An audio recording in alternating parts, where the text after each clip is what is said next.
Bonsoir, nous sommes ensemble pour 2 heures de direct, 2 heures d'échange, 2 heures pour se sentir reliés les uns aux autres et solidaires aussi, puisque si un témoignage vous touche, si vous vous retrouvez dans une histoire, vous pouvez apporter votre soutien, nous dire comment vous avez surmonté telle ou telle difficulté.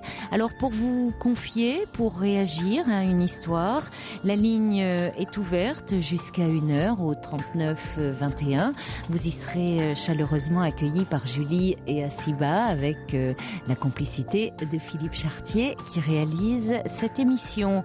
Et vous pouvez également réagir par courriel sur le site europe1.fr ou nous envoyer vos commentaires, vos réflexions par SMS au 7 39 21 en commençant vos messages par le mot nuit. Pour intervenir dans l'émission, appelez le 39 21 34 centimes la minute. Alors Sergio note tout. Et vous voyez, j'ai même pas fait attention. Oui, c'est vrai, le standard ouvre à 22h30. Vous avez raison. Vous êtes vraiment très, très, très attentifs. Voilà, l'émission commence à 23h, mais vous pouvez appeler le 39 21 dès 22h30. Alors, je voulais vous dire que cette semaine, l'émission aura lieu vendredi aux horaires habituels, c'est-à-dire à partir de 23h jusqu'à 1h. Et ce sera en raison du Téléthon, il n'y aura pas Taratata, donc nous nous retrouverons à partir de 23h vendredi, et ce sera comme ça tous les vendredis du mois de décembre, parce que pour diverses raisons il n'y aura pas Taratata, à l'exception du vendredi 16 décembre où vous retrouverez Nagui pour son émission Taratata. Mais sinon, à l'exception du vendredi 16 décembre, nous serons ensemble le vendredi à l'antenne en direct. Allez, on accueille tout de suite Micheline. Bonsoir. Bonsoir Caroline. Bonsoir Micheline. Merci de m'accueillir à votre émission. Mais je vous en prie. Voilà, comme j'ai envoyé un mail, je voulais vous parler de mon problème. Voilà, je suis mariée depuis 41 ans. J'ai 2 enfants, 4 petits-enfants adorables, tout le monde très gentils enfants et petits-enfants. Mais j'ai un mari qui me délaisse beaucoup depuis quelques années et bon, il me touche plus, il me fait plus l'amour, il est pas câlin, il est pas bon. C'était pas tellement déjà dans ses habitudes d'être très câlin, je pense que ça vient de quand il était enfin de sa famille, c'était pas très très câlin dans la famille, donc comme il est fils unique en plus, je pense que ça vient beaucoup de là. Oui. Et ben voilà, je sais plus, j'essaye, je fais ce que je peux, mais bon, c'est pas, ça me manque, ces câlins me manquent, mes enfants n'étant plus à la maison, bon, on se retrouve tous les deux à la retraite. Bon, il est à la retraite depuis 4 ans et c'est pas facile de vivre 24 heures sur 24 ensemble. Oui, ça vous pèse d'autant plus depuis qu'il est à la retraite. Oui. Depuis que vous êtes dans ce tête-à-tête. Exactement. Et vos enfants sont le dernier à quitter la maison il y a combien de temps ? Il y a longtemps. Hein. Le dernier, il a quitté la maison il y a 20 ans. Oui. Oui, j'ai des enfants, une fille de 40 ans, un fils de 37 ans, vous voyez, donc... Oui, alors finalement, qu'est-ce qui fait que c'est d'autant plus pesant parce qu'il est là maintenant en permanence, donc vous ressentez... Il est là en permanence, oui. Bon, il lit beaucoup, il est beaucoup sur Internet. Oui. Oui, c'est-à-dire que c'est d'autant plus difficile de voir qu'à la fois il est présent physiquement, mais pour autant voilà. il n'est pas attentionné, quoi. Il n'est pas tendre vis-à-vis de vous. Moi, j'étais habituée dans une famille où on était très tendre, très bisous, et c'est vrai que... Oui, parce que vous ne découvrez pas. C'est pas comme si... ça, c'est important. C'est pas comme si progressivement, il était devenu moins tendre avec vous, moins câlin. Il ne l'a jamais été. Voilà. Il ne l'a jamais été. Par exemple, on se croise dans le couloir, il se tourne, je dis, bon, tu pourrais me faire un bisou, quoi. C'est un peu comme si je demandais l'impossible, quoi. Oui. Et quand vous lui en faites, vous ? Oui, moi, sans arrêt, oui. Mais j'ai même l'impression de peser un peu trop, d'en faire un peu trop, quoi. Oui, peut-être. Si lui n'est pas très démonstratif, si vous êtes tellement en demande, peut-être que ça peut un peu l'étouffer. Un peu pesé, oui. Oui, c'est... Mais je vois même par rapport vis-à-vis de ses petits-enfants, il va pas aller les embrasser, il va leur dire bonjour, au revoir, mais entre-temps, voilà, c'est... Ils ont quel âge, les petits les petits, enfin, ils sont grands, 17, 15 et 2 fois 13. Ah, oui, mais est-ce que quand ils étaient plus petits, il était plus câlin? Non, parce que parfois, c'est plus facile d'être tendre et câlin avec des petits-enfants, avec des bébés, qu'avec des adolescents, c'est plus compliqué. Non. Non, non plus. Non. Et alors, vous dites que vous ne faites plus l'amour. C'est parce que c'est peut-être là il arrivait à exprimer sa tendresse lors des relations sexuelles. Ce qu'il ne fait plus puisqu'il n'y en a plus. Non, il n'y en a plus, non. Non, je suis peut-être un peu fautive aussi parce que bon, c'est des problèmes. J'ai ma maman qui a eu un accident cardiovasculaire il y a 10 ans, enfin 12 ans même, qui est décédée il y a 2 ans, qui a passé donc 10 ans en maison de retraite à Valais, en fauteuil roulant, et qui a voulu descendre. Elle était en Bretagne, mais elle a voulu descendre dans le sud-ouest, chez nous. Mais bon, 10 ans en maison de retraite, lui, il travaillait toujours, donc j'y allais régulièrement. Et c'est vrai que quand je revenais, ça me pesait beaucoup, quoi. Et bon, je me suis mise un peu à boire parce que je me sentais très déprimée, et puis seule, quoi. Oui. Seule, et puis, bon, est-ce que c'est ça qui l'a un peu détaché de moi? Bon, maintenant, ça y est, c'est fini, je suis... Et puis, il y a une dizaine d'années, j'étais tellement pleine de vitalité, j'aimais sortir, Maintenant, bon, je me renferme, quoi. Oui, il y a eu à un moment une cassure quand même, une cassure aussi à l'intérieur de vous-même. Oui. Au moment où vous avez vu votre mère aussi sombrer suite à cet accident-là. Oui. Ça vous a... Moi, ça m'a beaucoup perturbée. Oui. Puis je me sentais tellement seule, je me suis raccrochée un peu, les enfants n'étant plus là. Je me suis un peu raccrochée à l'alcool. À l'alcool, oui. Comment il a réagi, lui, à ce moment-là, votre mari? Il s'est senti impuissant? Non, il me disait rien. Oui. J'étais très désagréable le soir, il me disait rien. C'est vrai que j'étais seule toute la journée, je rentrais pas à midi. J'avais personne à qui Il n'a parler. jamais abordé la question franchement avec vous? Non. Bon, là, j'ai eu un accident. Oui, j'ai eu un malaise au mois de janvier, l'année dernière. Je suis tombée, j'ai perdu connaissance, je me suis ouvert la tête, il a fallu appeler les pompiers. J'ai passé la nuit à l'hôpital, aux urgences. Et depuis, ça m'a tout remis en place, quoi. J'avais des angoisses, j'avais des tremblements, j'avais beaucoup de choses qui tenaient sans doute à l'alcool que je buvais. Oui, certainement. Et là, ça s'est complètement arrêté à la suite de cette perte de connaissance, de cette chute, quoi. Mais c'est-à-dire, vous avez arrêté de consommer de l'alcool? Oui. Vous vous êtes fait aider?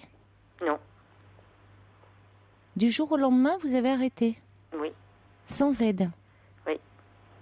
Enfin, disons, arrêté. Non, je bois plus du tout de la même façon. Je bois un peu de vin avec le fromage à table, mais ça s'arrête là.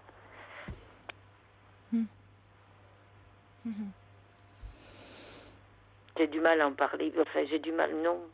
Avant, j'avais du mal à en parler. Maintenant, j'en parle plus facilement, disons que... Oui, vous en parlez à qui? J'en parle avec des amis oui. qui se rendaient compte qu'il y avait quelque chose. Qu'il y avait un problème. Mais vous ne pouviez pas en parler avec votre mari?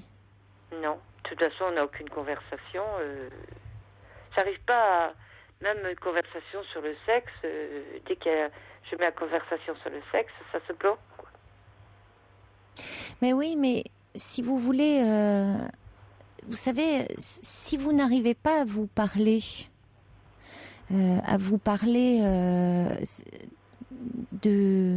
et pas de la pluie et du beau temps, mais à parler de vous, à parler en profondeur de ce que vous ressentez, de ce que...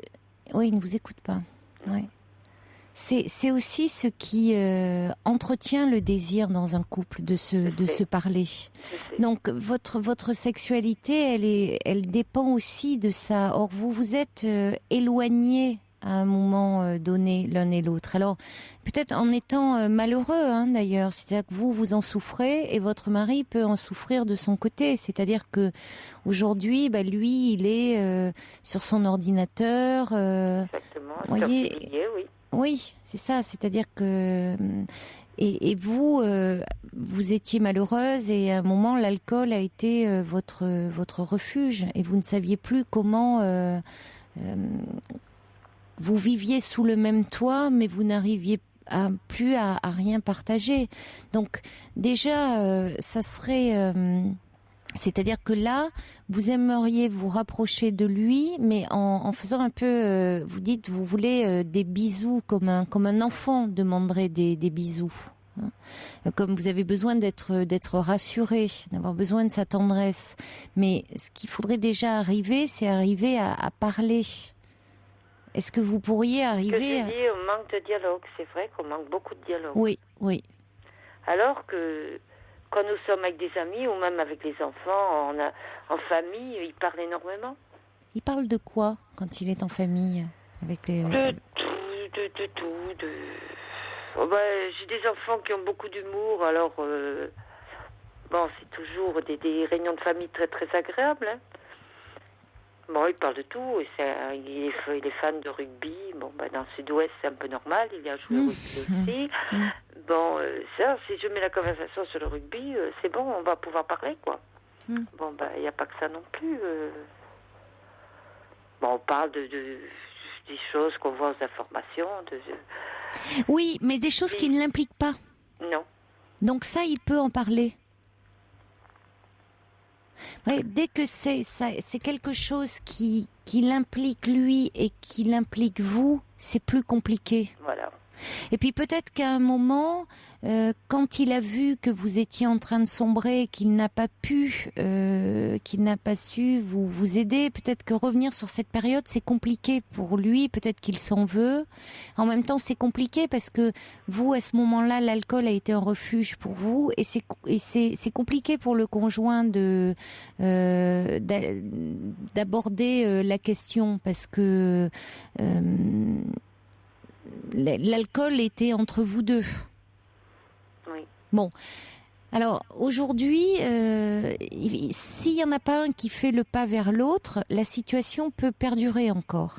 Et moi, je fais des pas vers lui. Oui, mais de quelle façon ?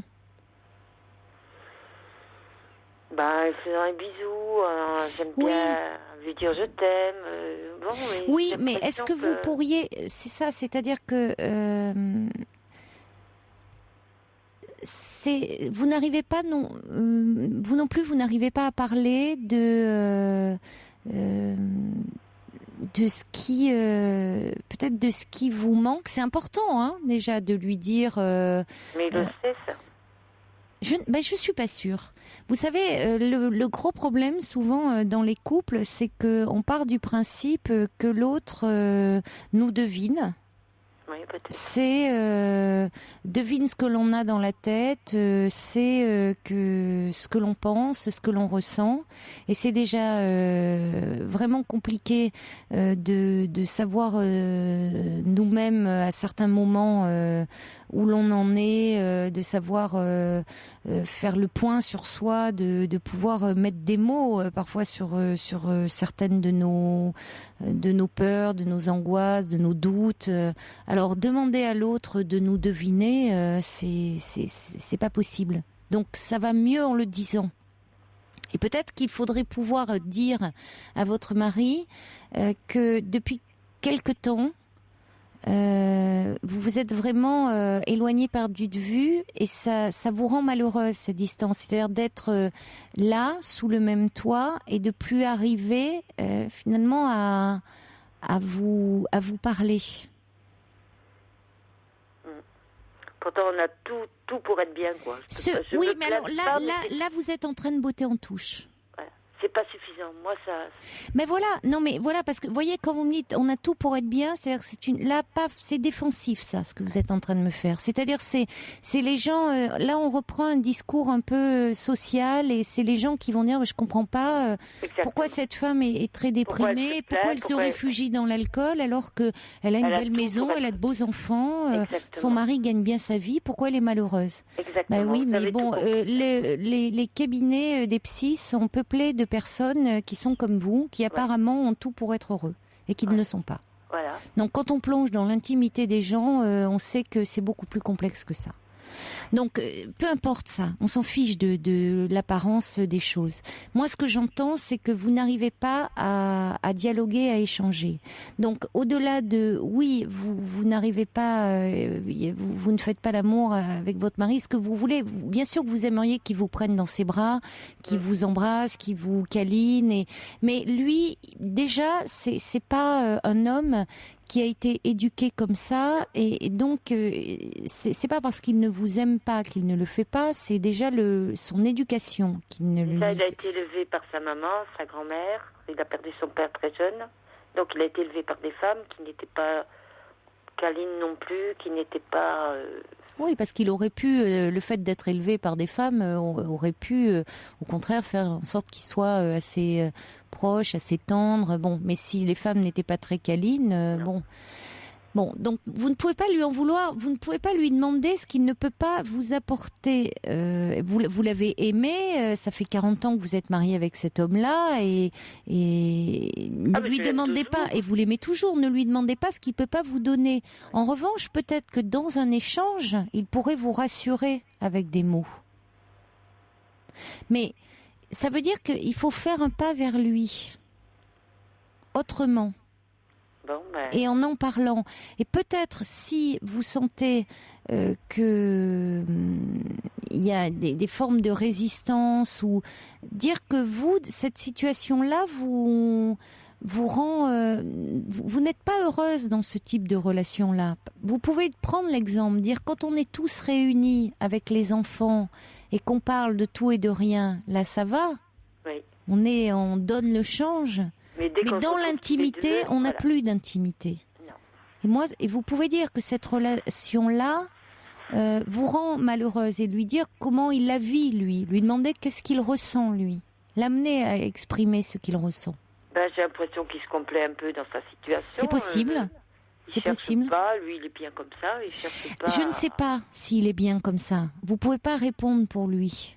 Mais peut-être que lui, effectivement, c'est devant son ordinateur, rompt sa solitude en dialoguant avec d'autres personnes, en allant sur des sites. Non, il dialogue pas. Non, ou enfin en allant sur des sur des. Sur des sites.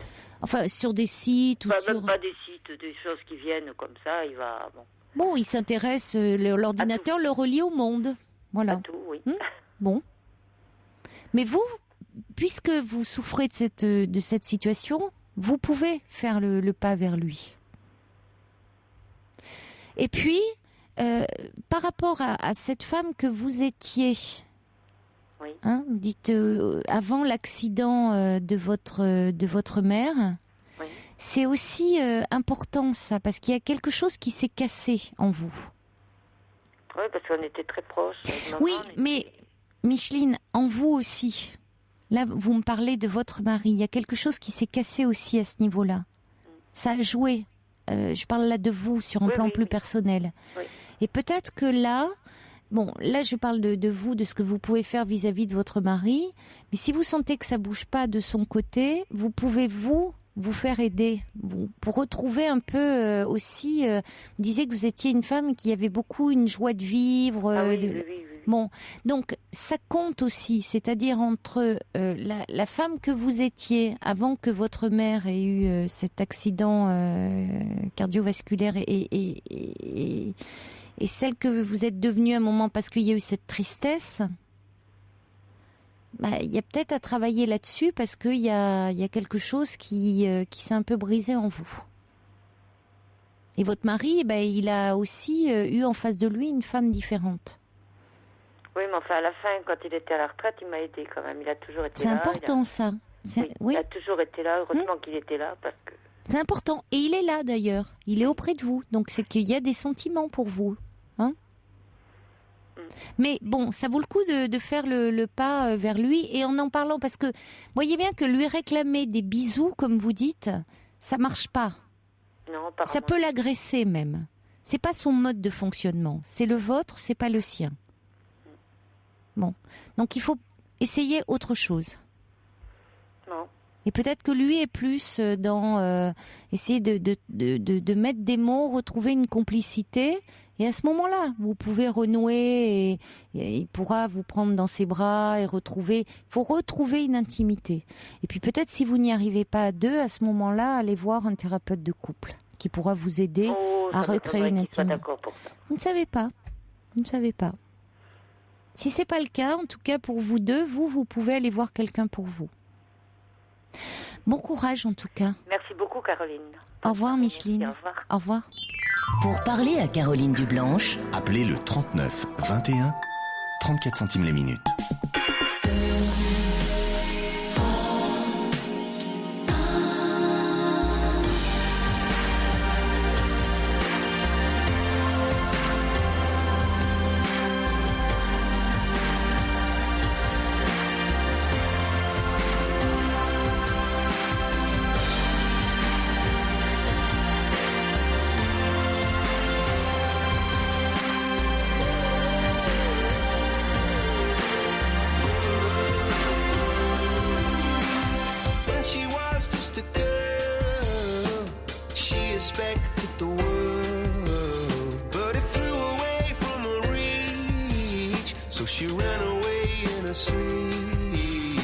Pour dialoguer avec Caroline Dublanche, envoyez nuit suivi de votre message par SMS au 7 39 21. 50 centimes plus coût d'un SMS. Et si vous voulez témoigner ou réagir à un témoignage, vous pouvez appeler le 39 21 qui est le standard de l'émission jusqu'à 1h. C'est 34 centimes d'euros la minute. Bonsoir Anna. Bonsoir madame. Bonsoir. Bonsoir Caroline. Oui, moi je vous téléphone au sujet de ma fille. Oui. Parce qu'elle a été mariée, elle a 47 ans. Elle a 2 enfants de 12 ans qui vont prendre de 13 ans le 22 décembre. Oui. Et elle a été mariée pendant 25 ans et son mari l'a quittée parce qu'il l'a connue à 18 ans et il l'a quittée parce qu'il ne l'aimait plus. Alors, comme elle aime toujours son mari, elle a fait, quand elle a su ça, elle a fait une tentative de suicide. Donc j'ai failli la perdre, j'ai failli la perdre et puis elle est restée dans la maison qu'ils avaient achetée à Lizet parce que j'habite à Voisselles. Et ne donnez pas d'indication, de nom, de prénom, de lieu, de résidence. Oui, que ce soit le plus anonyme possible. D'accord, donc elle est partie de sa maison et elle est repartie dans une autre maison parce que elle avait trop de frais à faire, parce que lui, il est directeur chez DHL. Je vous dis ne donnez pas. Oui, c'est ça, pas de travail, donc, rien. Ouais. Donc là, ça y est, elle est divorcée. Et il a une pension forcément à donner pour les enfants tous les mois puisqu'il gagne bien sa vie, il est directeur. Et puis il y a toujours des complications. Récemment, elle a su que par les enfants, parce qu'il a les enfants une semaine sur 2, elle a su par sa fille qu'il avait quelqu'un dans sa vie. Oui. Et comme ma fille aime toujours son mari, elle a recommencé. Elle a refait une tentative de suicide. Alors donc je suis allée la voir à l'hôpital pour demander ce qui se passait. Et elle m'a dit qu'elle aimait toujours son mari, qu'elle l'avait connu 18 ans et puis qu'elle l'aimerait toujours, quoi. Alors donc je sais plus quoi faire parce que je l'ai aidée dans son divorce, j'ai tout payé. Et puis elle est toujours, ça fait 2 ans qu'elle est en dépression. Comme elle est soignante, je vous dis pas où, en cardiologie, voilà. Ouais. Et donc elle est sans cesse arrêtée parce qu'elle va avoir des psys sans arrêt, quoi, qui la conseillent sur même sa surveillante en cardiologie. Elle est très très gentille avec elle s'occupe d'elle, mais moi je peux plus vivre. je sais plus quoi faire, Caroline, parce que j'ai peur de perdre ma fille. Et puis là, récemment, comme il a retrouvé une autre dame, il veut emmener les enfants à part, ses deux enfants, ses deux petits jumeaux, je vous dis pas les noms, il veut les emmener à Paris chez c'est cette dame et ma fille, elle m'a encore appelé hier soir et puis c'est pour ça que je vous appelle. Et puis elle repleure, elle veut pas que ses enfants... Alors, elle est hospitalisée là pour le moment, votre fille? Pardon? Elle est hospitalisée? Puisque vous me dites qu'elle a à nouveau fait une tentative de suicide. Elle a été hospitalisée en psychiatrie pendant 8 jours. Bon. Et puis là, elle est ressortie parce qu'elle est sous traitement. D'accord. Non, mais de toute façon, il ne peut pas emmener comme ça les enfants. Il n'a pas le droit. Non, mais il ne peut pas décider. Il y a un jugement qui a été décidé par le juge aux affaires familiales. Oui. Donc c'est 1 semaine sur 2, c'est bien ça. Oui. Donc il ne peut pas. Ce jugement peut être révisé éventuellement à la demande d'un des deux parents, mais c'est le juge qui doit en décider. C'est pas le bon vouloir d'un des deux parents. Oui, parce que justement, c'est lui. Alors, maintenant, là, j'imagine que les enfants, c'est le père là qui en a la garde pendant que votre fille est hospitalisée? Elle est ressortie, hein, Caroline, elle est ressortie. Oui, mais c'est quand même, elle doit être, c'est compliqué. Elle, oui, elle est avec les enfants. Oui, elle a eu ses enfants à sa charge, parce que lui, il prétendait qu'elle était folle, et puis il voulait lui faire retirer ses enfants. Oui, alors bon, c'est dommage, c'est regrettable qu'il se serve de cela, qu'il instrumentalise les passages à l'acte de votre fille pour obtenir la garde des enfants, parce que ce n'est pas parce que votre fille tente de mettre fin à ses jours qu'elle est folle. Elle est dans une très grande souffrance. Voilà, c'est ça. Mais la souffrance n'a rien à voir avec la folie. Voilà, c'est maintenant, c'est vrai que il est important que la priorité, là, vraiment la plus grande des priorités, c'est qu'elle prenne soin d'elle et qu'elle aille mieux. Alors peut-être que les enfants peuvent l'aider. Peuvent l'aider, peuvent être un soutien pour elle. En même temps, on s'aperçoit que même la présence des enfants ne l'empêche pas de passer à l'acte et de mettre fin à ses jours. Donc c'est vrai que pour les enfants, c'est quand même c'est dommageable de savoir que leur mère fait des tentatives de suicide. Ils doivent se sentir très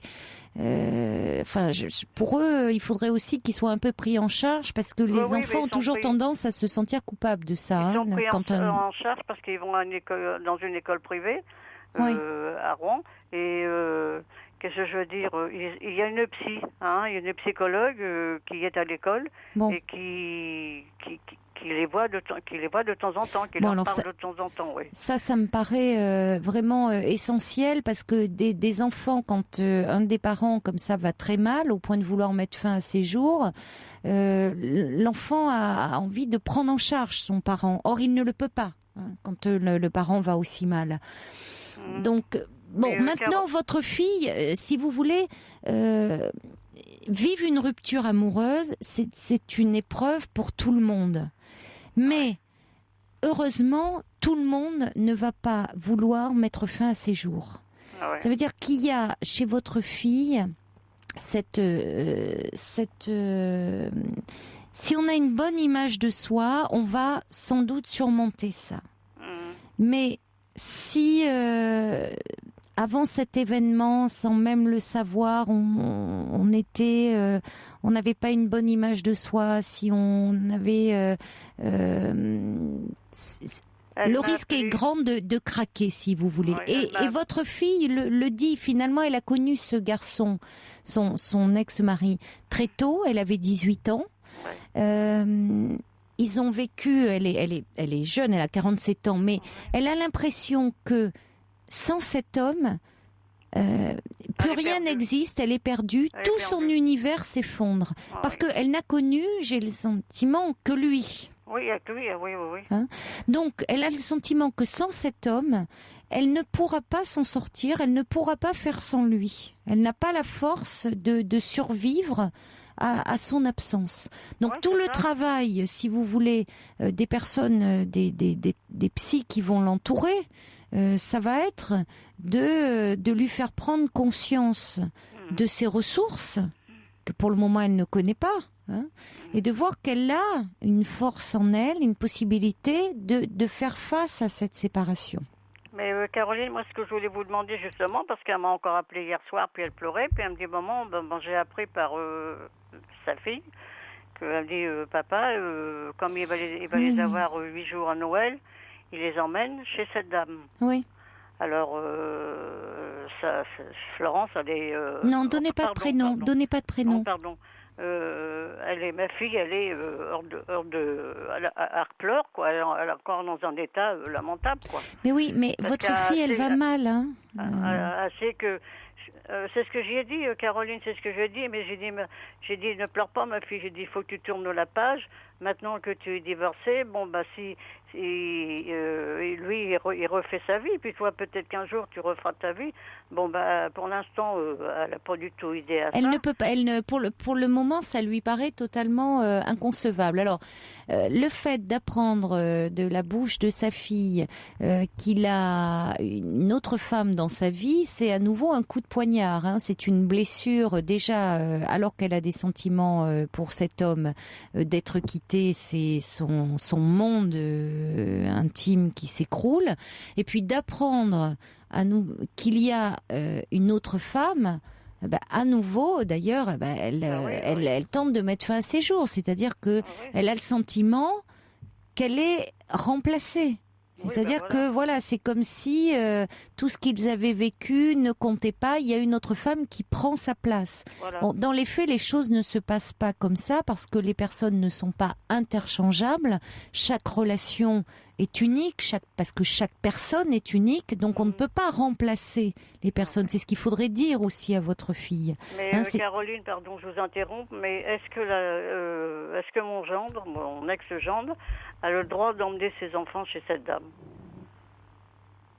Ah, mais à partir du moment où il a ses enfants, il a le droit. Il a ses enfants, il a. Oui, surtout écoutez. Qu'ils sont divorcés puis qu'ils versent une pension. Non, mais à partir du moment où il a ses enfants, où il se comporte bien avec ses enfants, où il a une relation avec une autre personne, il peut bien aller passer une journée, un week-end chez une nouvelle compagne. Hein. Ça, personne ne peut lui interdire. Mais le gros problème... Ne rentrez pas trop dans ce jeu-là. Non, alors là, je vous dis franchement, Caroline, c'est pour ça que je vous téléphone, parce que là, je suis à bout de force. Il vaudrait mieux dire, mais bon, les enfants sont jeunes et c'est compliqué parce que c'est là où ils sont vraiment. C'est sûr qu'il vaudrait mieux qu'ils n'en parlent pas. À leur mère, mais parce qu'à chaque fois qu'ils en parlent à leur mère, c'est compliqué. Mais bon, ils sont jeunes, mais pas assez. Ils sont déjà un petit peu grands, mais pas encore assez pour la protéger totalement en ne disant rien. Voilà, de cette autre femme. Il vaudrait mieux, si vous voulez, qu'il ne donne aucun détail parce qu'elle va certainement les cuisiner, pour savoir comment elle est, à quoi elle ressemble. Bon. Elle sait déjà qu'il a été au Canada avec elle pendant 15 jours. Mais comment elle le sait? C'est lui qui dit ça aux enfants. Et puis les enfants... le répètent. Ils le répètent à leur mère. Peut-être qu'il faudrait dire aux enfants, étant donné que maman n'est pas très bien en ce moment, éviter de parler de cette autre dame en ce moment. Parce que en disant, votre père a une nouvelle amoureuse, mais pour maman c'est encore difficile parce qu'elle est encore amoureuse de votre père, donc il vaut mieux éviter de parler de la nouvelle amoureuse de votre père à votre maman. Pour le moment, même si elle vous pose des questions. Oui, mais il a le droit d'aller chez son ami avec mes petits-enfants. Mais rien ne s'y oppose, dans la mesure où... Oui. Parce que mes petits-enfants, Caroline, parce que moi, mes petits-enfants, ils veulent pas aller chez cette dame-là. Ils veulent aller chez leur grand-mère qui habite plus loin de chez moi. Comment ça, chez leur grand-mère? Ben, ils ont une autre grand-mère, parce que moi, c'est mes petits-enfants, puis ils ont une autre grand-mère. Ils ont ils veulent bien voir leur père. Oui, voilà, c'est la mère. Mais ils voient cette dame dans quel contexte? Ben, c'est-à-dire qu'ils vont partir à Paris pour les... Excusez-moi, je vous ai encore dit le nom. Ils vont partir pour les vacances chez cette dame-là. Oui, mais elle vit avec leur père ou pas? Non, ils vivent avec ma fille. Non, mais attendez, on se comprend pas, Anna. Ouais. Est-ce que leur père vit avec cette dame? Oui, il vit dans la semaine. Hein. Il vit dans la semaine parce qu'il travaille... D'accord. Donc, quand ils vont voir leur père, ils vont voir cette dame. Ben oui, c'est ça. Forcément. Pour la première fois. Oui. Bon, ne les montez pas, ne leur montez pas la tête non plus à ces enfants. Eux aussi vivent des choses difficiles. Ben oui. Voyez, eux, c'est suffisamment compliqué. Je comprends que vous ayez envie de protéger votre fille, Anna. Ah oui, moi j'adore ma fille, Anna, écoutez-moi, je comprends, bien sûr. Mais Anna, vous adorez votre fille, mais vous aimez aussi vos petits-enfants. Donc vos petits-enfants, écoutez, leurs parents se séparent. Leur mère, ils la voient hospitalisée, ils entendent parce que, je ne sais pas, ils peuvent entendre des choses qu'elle veut mettre fin à ses jours. C'est quand même déjà très très dur pour des enfants. Ça fait 2 fois déjà. Bon, alors vous ne pouvez pas, si vous voulez maintenant, il s'agit pas de leur monter la tête contre leur père et sa nouvelle compagne. Leur père, il s'est séparé, c'est vrai que c'est douloureux, mais il a cette nouvelle femme pour le moment. Ça peut changer, mais peut-être que, bon, pour le moment, eh bien, ils vont voir leur père, et cette nouvelle dame. Bon. Après, s'ils n'ont pas envie de la voir, ils en parleront à leur père, mais vous, tenez-vous en retrait de ça. Voilà, tenez-vous en retrait de ça. C'est pour ça que je vous appelle, parce que je suis sous traitement aussi. Hein. Je suis dépressif. Ça va faire 2 ans que ça. Et avec ça, ils ont une belle maison et puis ils n'arrivent pas à la vendre non plus. Et je voulais vous demander un petit renseignement aussi, Caroline. En principe, lundi, ils vont voir le notaire. Mais pour quelle raison qu'ils vont voir le notaire puisque la maison n'est pas vendue? Mais je ne sais pas, Anna. Ouais. Je ne sais pas. Votre fille et votre ex-gendre? Ouais. Bah ça, c'est le notaire qui leur dira. Hein? Ouais, ils sont convoqués tous les 2 lundis chez Anna, chez je crois que, écoutez, vous m'avez dit, la réponse, elle est dans votre question. Ah oui, mais moi Anna, écoutez-moi, Anna, oui. Écoutez-moi. Vous savez ce que vous allez faire? Oui. Vous allez prendre le plus possible de recul. Pour le moment, vous pouvez pas vraiment l'aider, votre fille. Vous savez pourquoi? Parce que depuis 2 ans, vous portez tellement les problèmes que vous-même... Non, écoutez-moi, laissez-moi terminer. Que vous-même, vous êtes en train de plonger dans la dépression.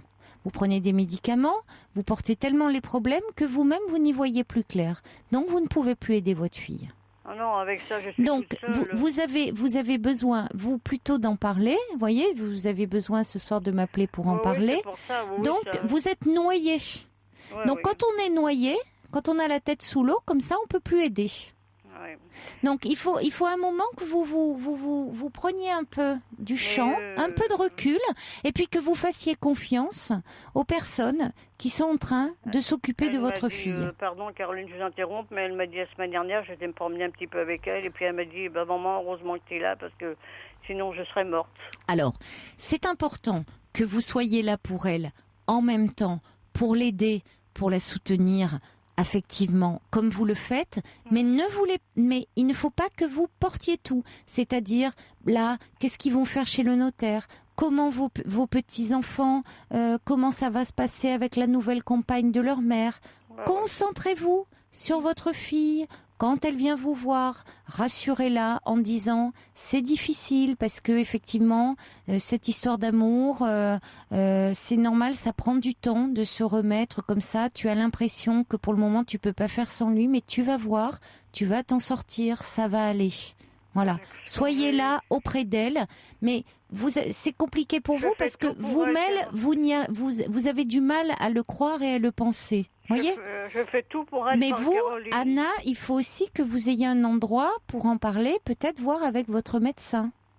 traitant pour en parler. Je suis soignée. Hein, Bon. Quand j'ai été la voir la deuxième fois là, à l'hôpital, que mon gendre m'a appelé, il m'a dit, Florent, excusez-moi, il m'a dit, elle est encore à l'hôpital, elle a encore pris des cachetons.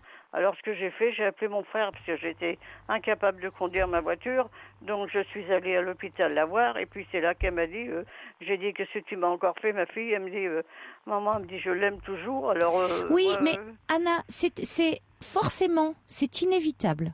Au bout de, ils sont restés plus de 30 ans mariés. C'est inévitable. 2 ans après une rupture, c'est très peu au vu du nombre d'années qu'ils ont passé ensemble. Et puis du fait qu'elle l'a connu très jeune. Elle a l'impression, je vous dis, que sans lui, son univers s'effondre. Il faut lui laisser le temps de se reconstruire. Mais il faut aussi que vous y croyez. Parce que vous donnez l'impression... Mais non, mais Anna, c'est ça le problème. C'est que vous-même, vous donnez l'impression de ne pas y croire. Bah oui, mais je peux pas. Mais oui, mais c'est ça. Si vous n'y croyez pas, vous ne pouvez pas non plus être d'un soutien. Ah oui, je sais, mais... Bon, alors il faut que vous, de votre côté, vous soyez aidé, soutenu, peut-être. Et puis, bon, vous aidez votre fille comme vous pouvez. C'est bien que vous soyez là parce qu'elle a besoin effectivement de vous. Mais est-ce qu'il y a quelqu'un aussi dans votre famille qui pourrait prendre un peu le relais ? Bah, j'ai mon frère qui l'aide un peu. Mais voilà, c'est important. Alors votre frère, vous dites à votre frère que là vous êtes très fatigué en ce moment, que votre frère et votre belle-sœur prennent un peu le relais, que vous soyez là, et puis surtout faites confiance aussi à l'entourage psychologique. Par moment, j'ai envie aussi de partir. Ah bah oui, mais ça réglera rien, franchement, Anna.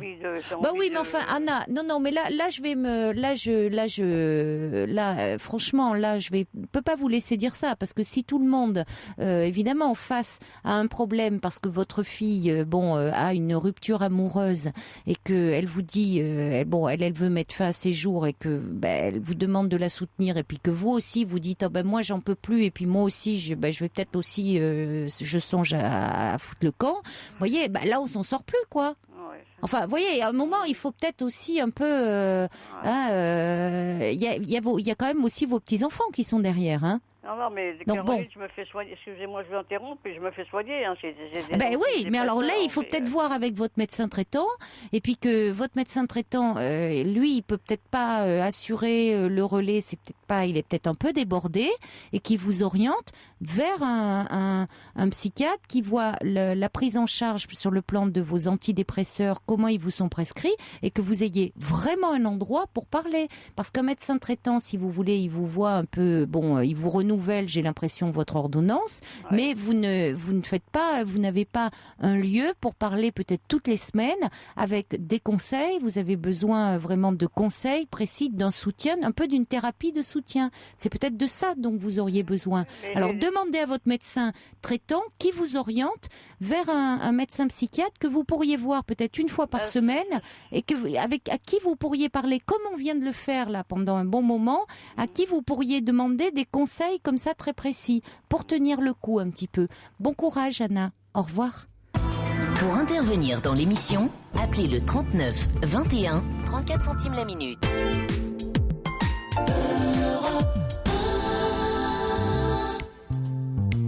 Monsieur Eddie Mitchell, come back. Sergio l'a dédié à ce papy bougon, Georges, qui n'est pas avec nous ce soir. Pas de mail ce soir, désolé, il ne fonctionne pas, mais vous pouvez appeler le 39 21, le standard d'Europe 1 jusqu'à 1h. On va accueillir maintenant Claude. Bonsoir Claude. Bonsoir Caroline. Bonsoir. Je vous remercie de m'accueillir dans votre émission, c'est très gentil. Moi, je vous en prie. Voilà, je vous avais appelé hier parce que, pour un sujet qui est peut-être un petit peu plus léger que ce qui vient de passer. Voilà, j'ai perdu ma petite chatte qui avait 7 ans et qui s'appelle toujours d'ailleurs Lily. Voilà. Et je voulais simplement parler de l'affection qu'on peut avoir pour un animal et ce qu'il peut nous rendre dans la vie. Voilà, parce que elle est partie, elle avait 7 ans et pendant 7 ans, ce petit animal m'a beaucoup soutenu dans des épreuves. Voilà, parce que souvent les épreuves se succèdent. J'ai perdu des personnes de ma famille. Bon, j'ai perdu aussi. Ma vie sentimentale a été bouleversée également par ces décès. Donc j'ai bien tenu professionnellement, mais c'est vrai que la présence de ce petit personnage m'a vraiment aidé à tenir le coup. Et je pense qu'on est peut-être nombreux voilà, à avoir vécu ce genre de choses. Et c'est vrai qu'on éprouve un chagrin très profond qui peut... certaines personnes peuvent se moquer un petit peu de tout ça, mais je sais que ce petit animal m'a... Elles auraient bien tort.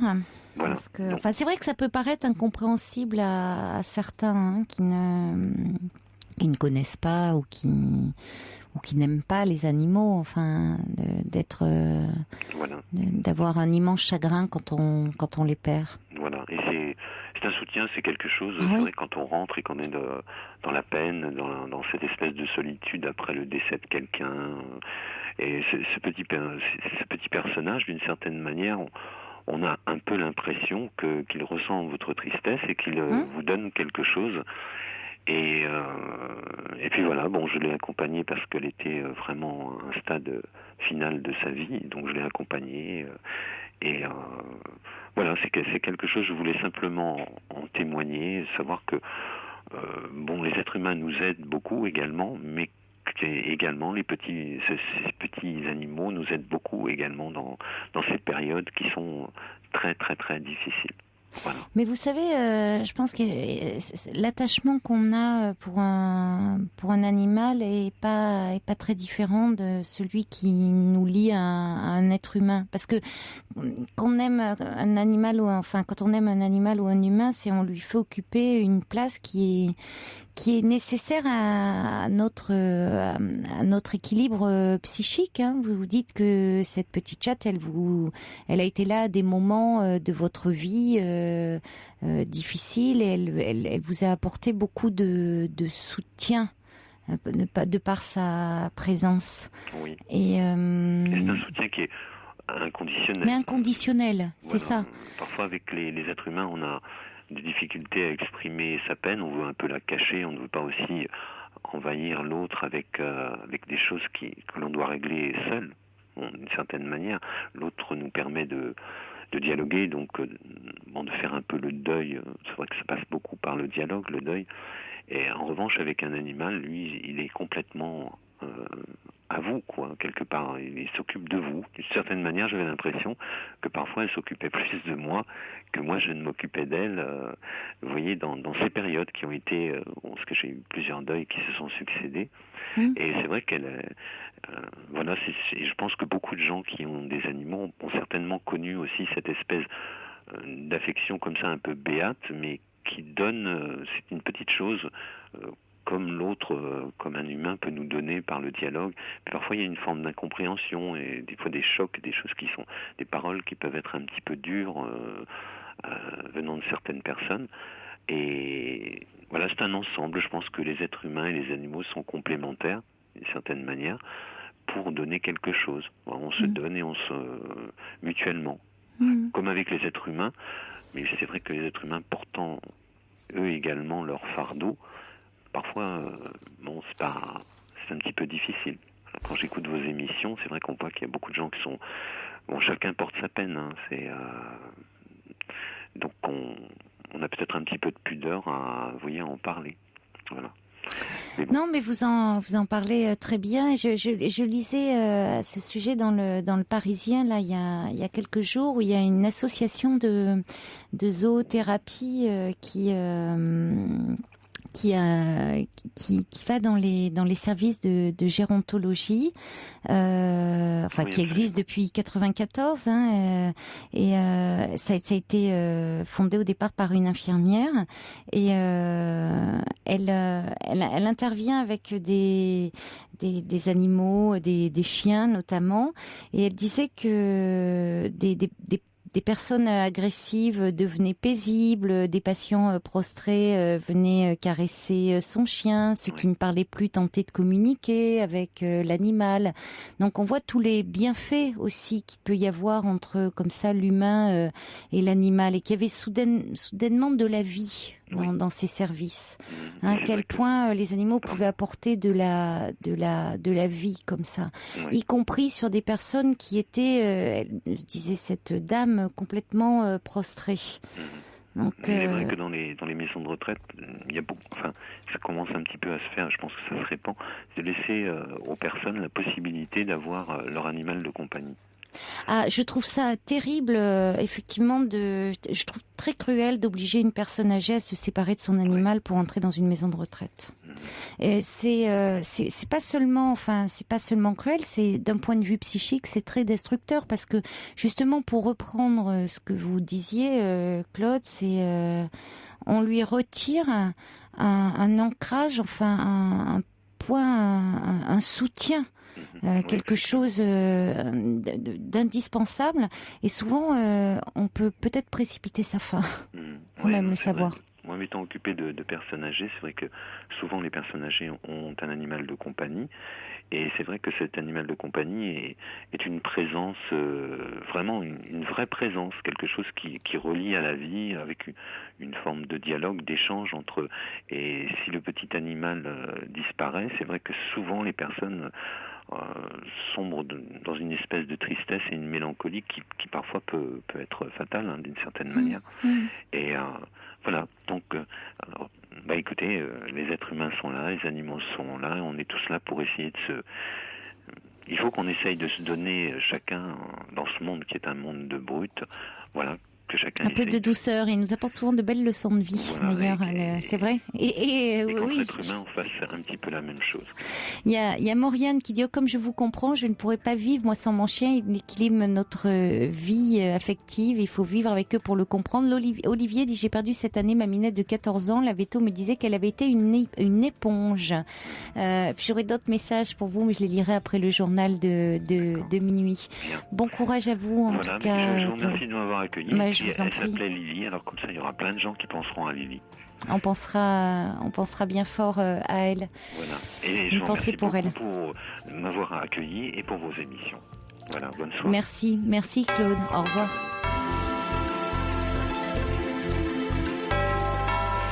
Vous écoutez Europe 1, il est minuit et le journal est présenté par Jean-Michel Duez. Bonsoir Jean-Michel. Bonsoir Caroline. Le budget 2012 de la Sécurité sociale définitivement adopté ce soir par le Parlement, budget qui intègre les différentes mesures de rigueur annoncées depuis plusieurs mois.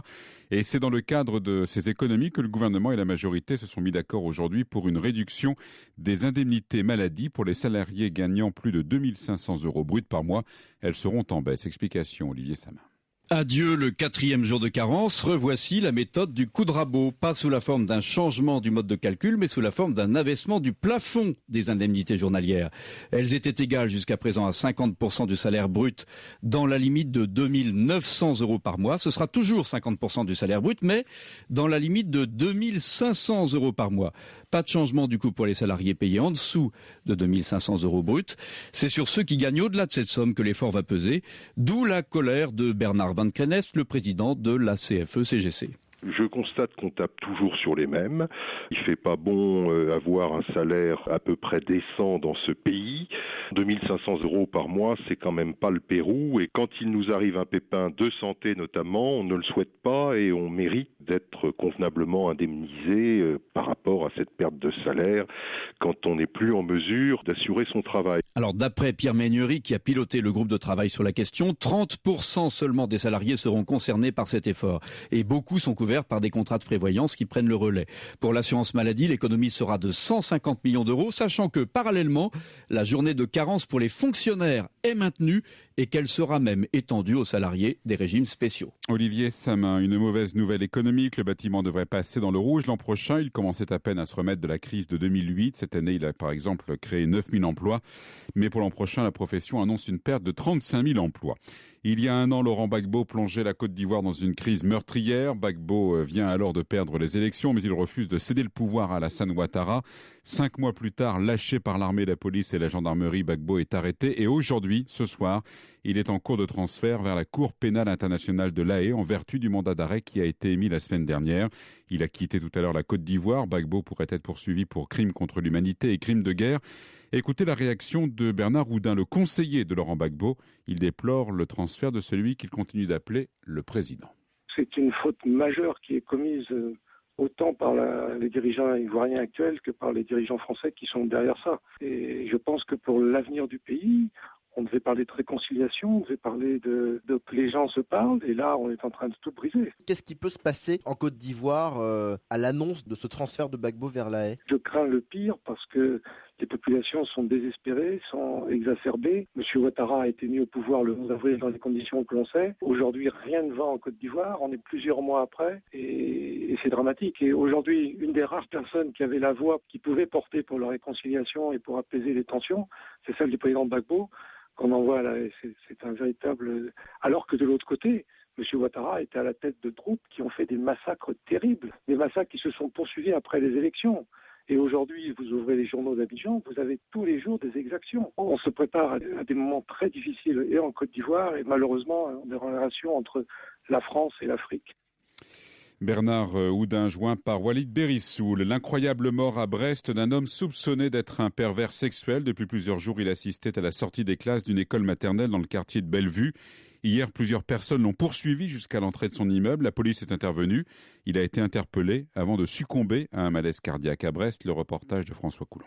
Le retraité, placé sous curatelle, rôdait autour de l'école maternelle depuis une dizaine de jours. Vendredi, il ramène une petite fille de 3 ans égarée à sa maman. La femme paniquée dépose une main courante et très vite la rumeur enfle et évoque un pédophile inquiétant. Hier soir, la police alertée l'interpelle dans le hall de son immeuble. Sarah, l'une des mamans d'élèves. Il traîne devant l'école, donc il est bizarre, il parle tout seul, il marche quand même après les enfants, il cherche après eux. Hier, je l'ai vu partir derrière un petit jusqu'à son entrée. Après, c'est vrai que la police est arrivée, ils l'ont menotté, ils l'ont mis dans la voiture et c'est tout. Cet homme est mort. Quelle est votre réaction ? D'un côté, on est tranquille, c'est un mal pour un bien. Je suis plus en sécurité. Moi, ma fille, elle vient toute seule de la primaire jusqu'ici, j'étais pas tranquille. Maintenant, je suis tranquille. Mais il est mort, lui. Bah oui. Moi, je parle juste de la tranquillité. Je veux dire, on voit un monsieur, il est bizarre, il parle tout seul, il court après les enfants. Mais il n'y avait aucune inscription sur son casier judiciaire. Ouais, je sais pas. À partir du moment où il y a un monsieur bizarre qui rôde autour des enfants à la sortie d'une école, pour moi, c'est pas normal. Pour moi, il avait un problème psychologique. Mais c'est pas un délit, ça. Non, c'est pas un délit. Mais je veux dire, à partir du moment où il a un problème et à partir du jour au lendemain, il se met à traîner autour des écoles, on sait pas ce qui peut se passer. L'homme de 65 ans a apparemment fait un malaise mortel juste après son interpellation par la police. Il inspirait faussement la peur, dit sa voisine de palier. Il en est décédé. Brest, François Coulon, Europe 1. 4 ans de prison pour le docteur Murray, le médecin de Michael Jackson. C'est la peine à laquelle il a été condamné ce soir après avoir été reconnu coupable d'homicide involontaire sur le chanteur. À Los Angeles, Benoît Clair. Le prononcé de la sentence a été précédé ici d'une brève déclaration de l'avocat de la famille Jackson, dans laquelle il a souligné la peine des parents, frères et sœurs de la star, mais aussi et surtout celle de ses enfants, indiquant que sa fille aînée, Paris, le voyant mort à l'hôpital, a dit ces mots terribles « Je veux mourir avec lui ». Le procureur Walgreen a ensuite réclamé la peine maximum de 4 ans de prison, soulignant la série d'erreurs qui, selon lui, a conduit à cette tragédie, réclamant au passage le paiement de plus de 100 millions de dollars pour les héritiers de la star, dont près de 2 millions pour les seuls obsèques. L'avocat du docteur Murray a rappelé que l'on ne pouvait pas juger un homme sur un seul chapitre de sa vie et que des zones d'ombre subsistaient sur les addictions passées de Michael Jackson aux médicaments. Le juge Pastor a finalement souligné que le docteur Murray n'était ni un saint ni le diable, mais bien responsable de la mort d'un homme et que le fait que celui-ci soit connu ou inconnu n'avait aucune incidence dans son jugement. Il lui a donc refusé et le sursis et une peine minimale. Verdict 4 ans de détention, mais le docteur Murray sera probablement détenu à son domicile avec un bracelet électronique en raison de la surpopulation carcérale en Californie. À Los Angeles, Benoît Clair, Europe 1. La bourse de Paris en hausse, plus 0,46% à 3027 points. New York ce soir, le Dow Jones en hausse également, mais le Nasdaq en baisse. Une journée relativement agréable demain, du soleil et de belles éclaircies pour quasiment tout le monde, à l'exception de l'Alsace, de la Franche-Comté et de la Bourgogne, où des pluies éparses vont persister. Quelques pluies également le matin en Auvergne, mais le soleil s'imposera ensuite. Les températures seront en légère hausse l'après-midi, 9 à Lille et à Strasbourg, 11 à Paris et à Lyon, 13 à Brest, 14 à Bordeaux, 16 à Bayonne, 17 à Marseille et 18 à Perpignan. Vous écoutez Europe 1, il est minuit 8, on retrouve Caroline Dublanche.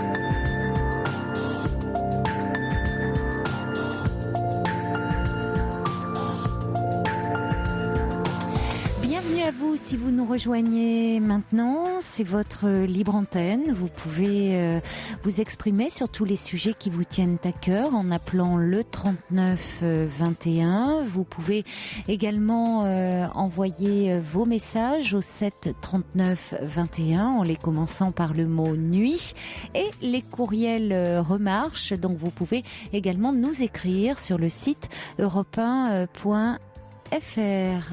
Alors, des messages qui arrivent suite au témoignage de Claude qui nous disait qu'il avait dû faire euthanasier sa petite chatte Lily, qui comptait beaucoup dans sa vie, qui avait été là à des moments importants de sa vie et qui nous parlait à travers elle de notre rapport comme ça aux animaux, de ce qu'ils nous apportaient. Lily nous dit: personne n'est capable de m'apporter l'amour et l'affection que mon chien m'apporte. Alors c'est vrai que parfois les animaux peuvent être comme aussi des substituts à des relations humaines défaillantes, et c'est à prendre en considération. Pascal dit: merci Claude pour ce beau témoignage. Je pense comme vous, nos fidèles petits compagnons ne nous apportent que du bonheur. Et puis Violaine dit: hier j'ai donné une polaire pour mettre sous son chien un homme qui faisait la manche. Le regard de son chien, on aurait dit qu'il comprenait. Il y a également Patricia qui dit qui pense, qui a été touchée par le témoignage de Claude. Alors attendez, parce que j'ai beaucoup à chaque fois ces sujets vous touchent beaucoup. Il y a Eva qui dit: une très jolie chanson de Linda Lemay à ce sujet, c'est Charlot, pourriez-vous la passer à l'antenne? C'est pas moi qui m'occupe de la programmation musicale, hein, mais bon, peut-être que la personne qui l'écoute, on entendra un jour cette chanson. Il y a également donc Olivier, ça je l'ai lu, Angel qui lui c'était un rat qui a beaucoup compté dans sa vie, à tel point qu'il dit: je n'aurai plus d'autres animaux. Et puis on a évidemment Sergio qui dit: j'ai une grande pensée pour le trublion et Moumoun. Et justement le trublion nous écrit, dit: le 16 décembre il y aura 17 ans jour pour jour que j'ai adopté Moumoun, maintenant sur son nuage, alors courage à vous de tout cœur. On va accueillir maintenant Eva. Bonsoir Eva. Bonsoir. Bonsoir.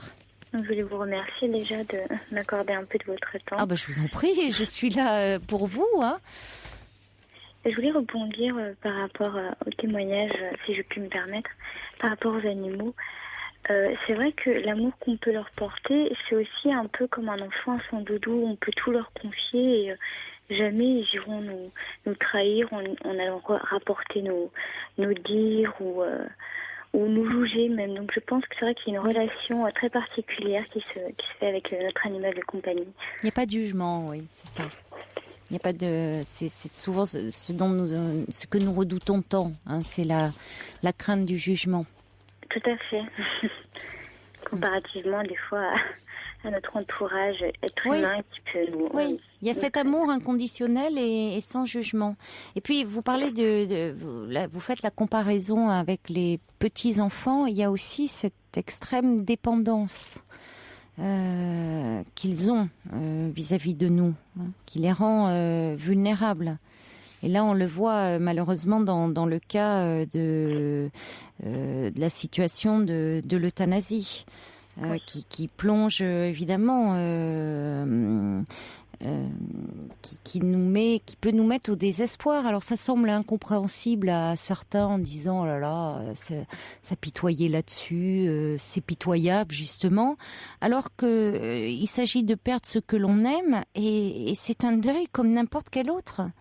Parce que ça met en jeu la mort et dans ce qu'elle a d'intolérable. Et en plus, on est contraint de faire quelque chose qu'on n'accepte pas, quoi. C'est-à-dire que c'est nous, on se pose en maître de la vie et de la mort de l'autre, et quand bien même c'est un animal. Donc c'est quand même une question douloureuse à aborder. Ah oui, tout à fait. Alors, c'est pas de ça dont vous vouliez parler, vous, Eva, c'est de votre projet, de votre rêve. Oui, un rêve un peu fou, effectivement. Donc, mais souvent, les rêves paraissent fous au départ. Il faut rêver... il faut rêver grand, il faut que les rêves soient fous, sinon ça ne serait pas. À quoi ça sert de rêver? On ne rêve pas petit. S'il n'y avait pas de défi, effectivement, ce serait pas. C'était Jacques Brel qui disait je vous souhaite des rêves à n'en plus finir et l'envie furieuse d'en réaliser quelques-uns. Oui. Donc, je vais vous expliquer un peu ma situation de manière très succincte. Donc, j'ai 25 ans. Donc, j'ai été diplômée aide-soignante, mais donc depuis, je suis maman. Et donc, depuis 2 ans et demi, je reste à la maison pour m'occuper de mon enfant, qui maintenant va à l'école, mais uniquement le matin. Oui. Et mon conjoint, donc, il faisait une thèse. Et donc là, en fait, il travaille à plus de 200 km de là où j'habite. Donc, c'est vrai qu'il revient que le week-end. Donc, c'est une situation un peu particulière. Donc, voilà, j'ai posé un peu un petit peu ma vie. Et donc, c'est vrai que j'ai un rêve un peu fou. Ça m'est venu un petit peu comme un déclic. Donc, je voudrais m'inscrire en faculté de médecine l'année prochaine. Oui. Donc là, je me suis donné 1 an pour travailler les cours. Donc, je trouve des cours sur le site de la faculté à laquelle je souhaite m'inscrire. Donc, sur un réseau pédagogique. Évidemment, il n'y a pas tous les cours. Ils ne sont pas forcément complets, mais c'est déjà une base. Et sinon, après, j'ai des ouvrages sur le premier cycle des études supérieures. Donc, pour me remettre à niveau un peu en chimie, en mathématiques, etc. Et c'est vrai que je suis un peu dans le doute en ce moment. Par exemple, cet été, j'avais redoublé d'efforts, j'avais beaucoup travaillé mes cours, j'avais pris de l'avance, j'étais relativement contente. Et il est arrivé le décès de ma mamie, ça m'a bouleversée. C'était la dernière personne de ma famille à qui je parlais vraiment, et ça m'a complètement... remise en question.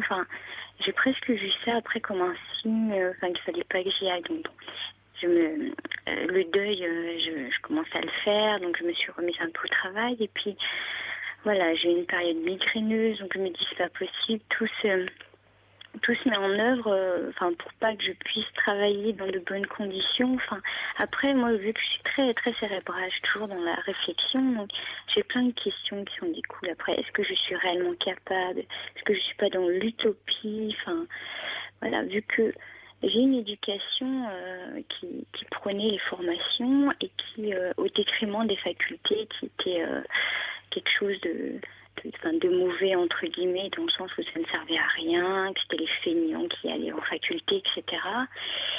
Et on n'a jamais mis en moi des espoirs très forts au niveau des études au niveau professionnel, etc. On a tout mis en avant sur mon plus grand frère, l'aîné de la fratrie.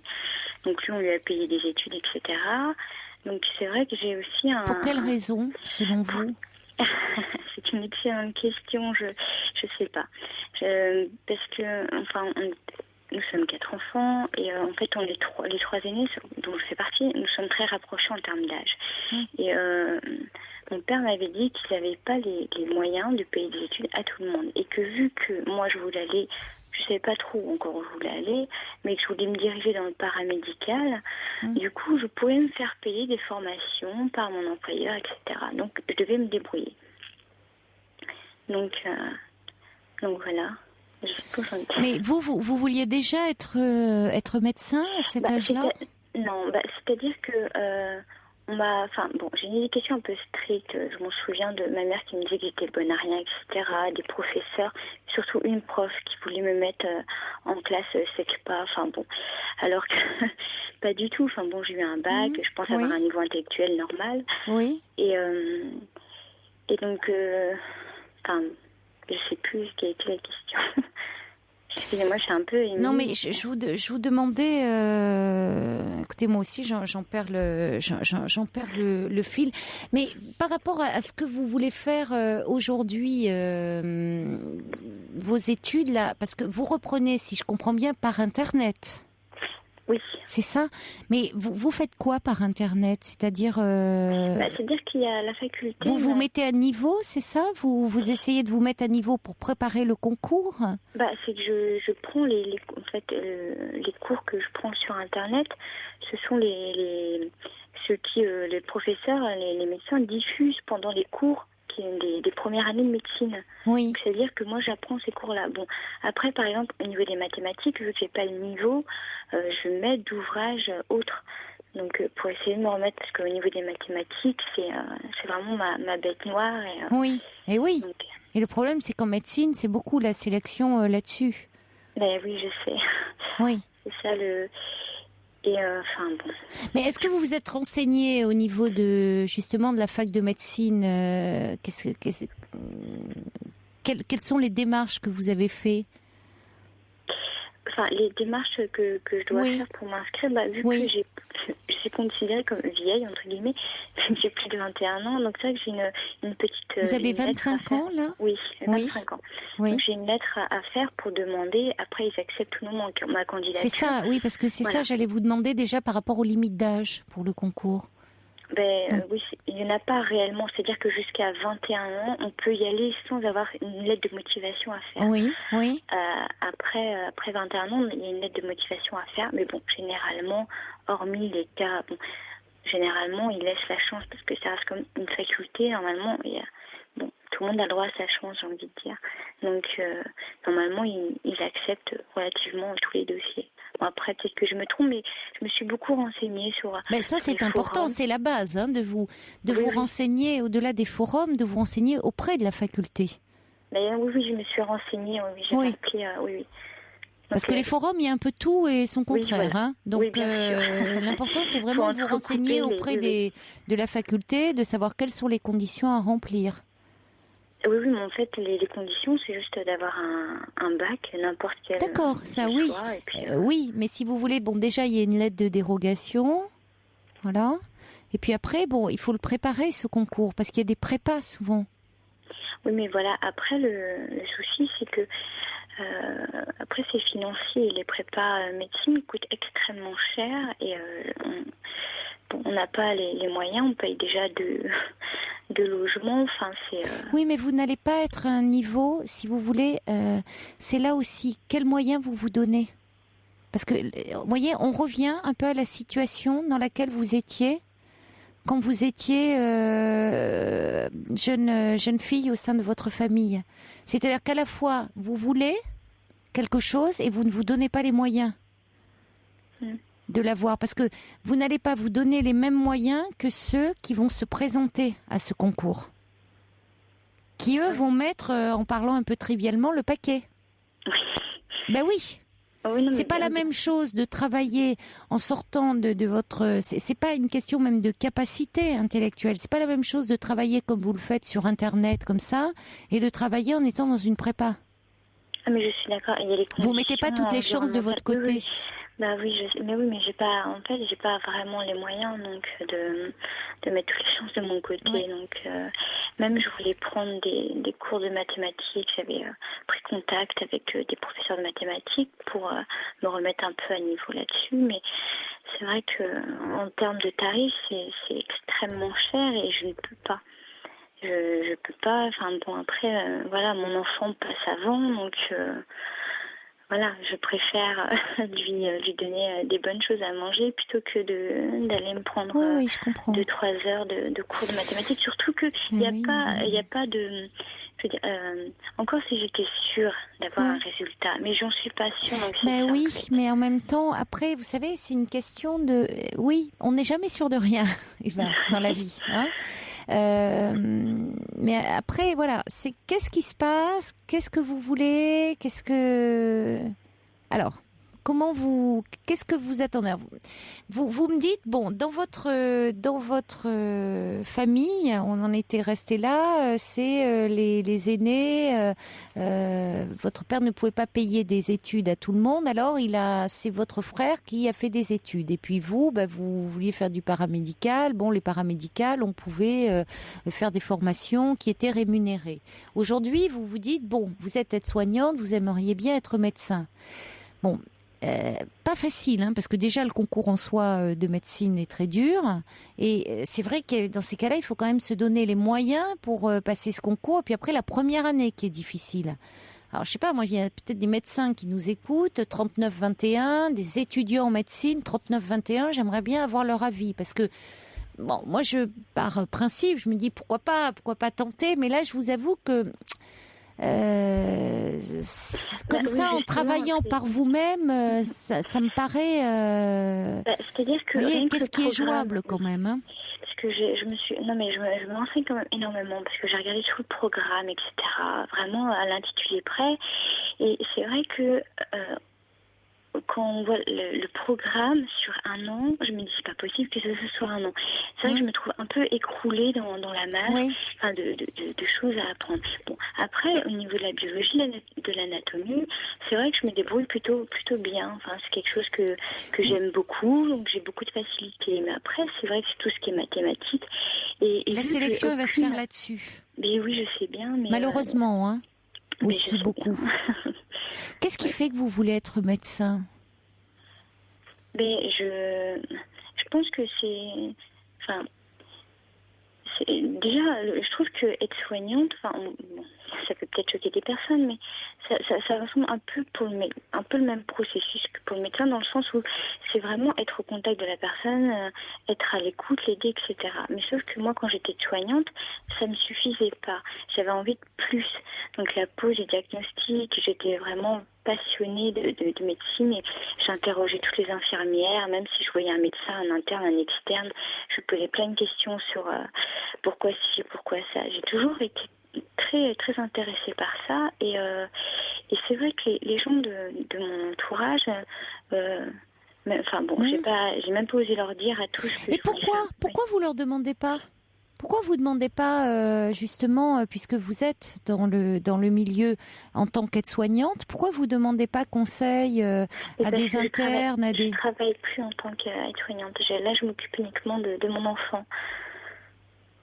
Ouais. C'est-à-dire que voilà, j'ai arrêté.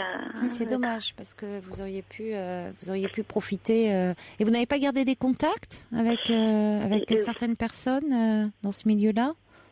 Oui, si, mais le problème c'est que j'ai tellement peur de l'échec que j'ose pas en parler de ce projet. Ah oui, non, mais pourtant c'est important d'en parler parce que vous pourriez avoir un soutien. Enfin, il faut savoir ce qui est. Il faut savoir aussi ce qui est réalisable. Vous voyez, il faut pas parce que après peur de l'échec, bon, ça peut s'entendre, mais après il faut pas non plus se mettre devant des objectifs qui sont irréalisables. Parce que pour le coup, ça pourrait vous conforter dans l'idée, dans l'image qu'on vous a renvoyée de vous-même. C'est-à-dire, et ça ne serait pas lié à vos capacités intellectuels qui sont là. Mais le fait que vous n'avez pas, vous n'êtes pas dans les mêmes chances, dans les mêmes conditions que tout le monde là, pour le coup, Eva. Bah oui, je sais bien. Voilà. Et ça compte quand même. Hein. Il faut en tenir compte. Bah, c'est vrai que... Bon. Parce que c'est quand même important. Alors après, moi je pense qu'il faut prendre le maximum d'avis autour de vous, parmi les gens que vous connaissez, des contacts que vous avez pu garder dans votre milieu professionnel, auprès de la faculté. C'est vrai que vous êtes jeune, voir ce qu'il est possible de faire, voir ce qu'il est possible en prenant des cours, peut-être en maths prépa, voir ce qu'ils font dans les prépas maths pour ceux qui préparent en pharmacie, en médecine. Voir ce qui est réalisable. Vous pouvez après tout le présenter. Hein. Ça vous permet, au moins vous l'aurez tenté. Ah oui, mais bon. Alors il y a Sergio qui dit pourquoi ne pas préparer le concours d'infirmière plus accessible, mais c'est pas ça que vous voulez. Vous voulez non, médecine. Tout, non, vous voulez voilà. médecine. Ouais. Infirmière, c'est j'ai rien contre les infirmières. Oh là là, non, mais c'est uniquement de la technique entre guillemets. C'est vraiment protocole, technique, etc. Et moi, c'est pas ça qui m'intéresse. C'est vraiment la pose diagnostic. Alors, je vais vous interrompre parce qu'on a Anna qui est avec nous au 39-21 et je voudrais justement qu'on l'accueille tout de suite. Je la remercie d'être avec nous. Bonsoir Anna. Bonsoir Caroline. Bonsoir. Bonsoir. Alors, vous êtes étudiante en médecine. Vous êtes en première année. Oui, pour la deuxième fois. Oui. Je voulais encourager dans son projet Eva. Oui. Parce que moi aussi j'ai douté avant de faire médecine et bon je veux faire plutôt pharmacie plutôt que médecine, donc je passais pas pour les mêmes raisons. Mais j'ai des gros problèmes en maths et finalement sans prépa, en me disant que j'y arriverais, en m'y mettant par internet comme elle fait, finalement c'était mes meilleurs résultats l'année dernière. Et je lui dis que, si elle a confiance en elle, elle peut très bien y arriver. Le problème c'est que j'ai pas confiance en moi, donc. Mais en fait, tout le monde dans ses études n'arrête pas de se poser plein de questions, de se stresser comme des malades.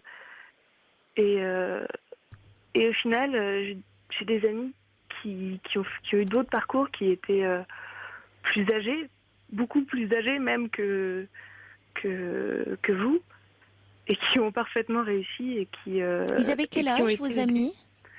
Alors là, en ce moment, j'étudie avec une fille qui a 35 ans, mais l'année dernière, il y a une autre personne, un garçon qui est passé et qui, lui, avait plutôt 47 ans, ou 48. Ah oui, d'accord. Et qui passait le concours. Et qui passait le concours parce qu'il s'était posé plein de questions et qu'il a décidé, après une carrière en tant que physicien, de changer totalement de perspective d'avenir. D'accord. Et vous, donc, vous dites, Anna, vous n'avez pas fait de prépa, c'est-à-dire que vous avez 19 ans, vous avez, en sortant du bac, vous avez passé le concours et intégré la première année de médecine. J'ai passé le concours sans prépa, parce que je me suis dit la première année, j'ai 2 ans, je vais voir la première année comment je m'en sors sans prépa. Oui. Et j'ai vu des amis qui ont coulé à cause de la prépa, parce que c'est un surplus de travail énorme. Oui. Ah oui, ça c'est certain. Et au contraire, d'autres que ça a aidé parce que ça leur donnait du temps pour. Ça fait énormément de synthèse et ça nous aide, ça fait une partie de notre travail. Et comment vous l'avez préparé alors ce concours? Avec les tutorats peut-être? Exactement. Je suis dans une fac où le tutorat est très très important. Et le tutorat proposait un accompagnement, un accompagnement personnalisé avec une personne qui nous aide là où on a des difficultés. Et j'ai dit tout de suite au tutorat, à l'association étudiantes que j'avais des problèmes en maths. Et j'ai eu un super parrain qui m'a fait travailler les maths et encore et encore et encore. Ouais. Justement, Myriam a appelé le 3921, mais elle ne souhaitait pas s'exprimer à l'antenne. Elle en parlait, elle disait, il existe un système de tutorat gratuit qui fait partie de la fac de médecine, qui est fait par les étudiants de la fac et qui ont le concours. Je suis maman d'une élève externe, dit Myriam. Donc, vous confirmez. Ça serait pas mal, ce système de tutorat pour vous faire travailler les maths. Ah, mais moi, justement, c'est vrai que je m'étais renseignée de la faculté où je m'inscris, justement, ont un système de tutorat qui a l'air d'être pas mal. Donc, après, je sais pas si y a des places pour tout le monde ou si s'il y a un nombre de places minimales, je sais pas. Je sais pas dans quelle fac ce sera, mais en tout cas, dans la mienne, le principe du tutorat, c'est contrairement aux prépas qui font des sélections à l'entrée et où tout le monde ne veut pas rentrer même avec de l'argent. Le tutorat accepte tout le monde et aide tout le monde du mieux qu'ils peuvent. Ouais. Mais c'est vrai que vu qu'il y a ce soutien-là en plus, je me disais, bon, et vu que mon conjoint est il a bac plus 8, il est chercheur, etc. Donc c'est vrai qu'il peut quand même m'aider sur pas mal de matières. Mais c'est vrai que le tutorat, j'étais très intéressée par ça. Mais par contre, ça doit plus être le soir, parce que le souci aussi, c'est que j'ai un enfant, quoi. Ça, c'est vrai que j'ai peur, je culpabilise. Oui. Parce que vu que j'ai été là tout le temps pour elle, je suis 24/24 avec elle, 7 jours sur 7. Et c'est vrai que je culpabilise aussi de devoir un peu mon rêve égoïste et de la laisser à la maison et de laisser mon conjoint s'en occuper. J'ai Alors, peur en des même horaires, temps, votre petite fille, vous dites, elle a 2 ans et demi, là. Oui. Bon, pour le moment, de toute façon, vous avez été donc ces 2 premières années là avec elle. Après, elle va rentrer à l'école. Mais elle y est déjà. Elle y est déjà, c'est ce que vous m'avez dit le matin. Bon, après, elle va rentrer à l'école. Vous voyez, donc vous, le temps que vous prépariez le concours, puis que si vous avez ce concours et que ce que je vous souhaite, que vous rentriez dans des études où, ça sera adaptable. Enfin, vous allez avoir évidemment beaucoup de travail, hein, ça c'est certain. Mais en même temps, si c'est pour vous être aussi dans une frustration et avoir le sentiment que vous passez à côté de votre vie personnelle, oui, je suis d'accord avec vous vous. risquez aussi, ça risque de se répercuter, hein, parce que l'enfant, il a aussi besoin de sentir que sa maman, elle est aussi bien dans sa vie, hein. Ah oui, mais je suis entièrement. C'est pour ça justement que. Alors surtout qu'il y a un décalage dans votre couple. Vous voyez, vous dites, c'est quand même votre conjoint, lui, il a bac plus 8, donc lui, il peut d'autant plus vous soutenir. Enfin, on peut l'espérer dans ce projet. Ah oui, mais il me soutient. Et parce que dans votre désir de vous réaliser, ou votre famille ne vous a pas permis de faire des études que vous souhaitiez faire, il peut d'autant plus comprendre votre désir aujourd'hui et vous soutenir. Peut-être partager après, vous aider dans les responsabilités vis-à-vis de votre petite fille, un peu de la maison, enfin prendre un peu un certain relais, non ? Voilà, justement, c'est ce qu'il m'a dit. Il m'a dit, moi je veux bien que tu t'inscrives, mais dans ces cas-là, tu te consacres à 100% à tes études et moi je m'occupe du reste. Donc j'ai eu vraiment beaucoup de chance. Important, ça. Voilà, j'ai énormément de chance et je sais que ma belle-mère, s'il y a un souci, elle serait capable de faire, par exemple en période d'examen, je suis sûre qu'elle serait là et qu'elle prendra un peu le relais aussi. Bon, donc vous auriez un soutien. Oui, j'ai pas beaucoup de soutien parce que j'ose pas trop en parler autour de moi, mais le soutien que j'ai est là, est très fort. J'ai peur qu'on se moque de moi. Il n'y a pas de raison. Il n'y a pas de raison qu'on se moque de vous. Vous êtes encore imprégné de cette idée que vous n'êtes pas capable et que vous n'y arriverez pas. On va prendre une autre réaction. Oui, mais vous êtes imprégné de ça. C'est ce que je vous dis. Merci beaucoup, Anna, de ce message d'encouragement. Peut-être que, je sais pas, si hors antenne vous voulez communiquer ensemble, on pourra vous mettre en relation. Bon courage, en tout cas, pour la suite de vos études, parce que il y a du travail, hein. Bon courage à vous.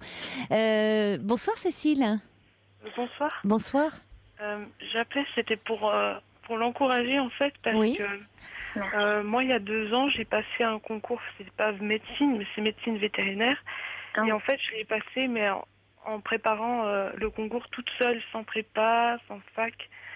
alors que bon, il y a plein de monde qui m'a dit c'est voué à l'échec, pourquoi tu fais ça, tu perds ton temps, parce que bon, sans prépa, c'est vrai que c'était un peu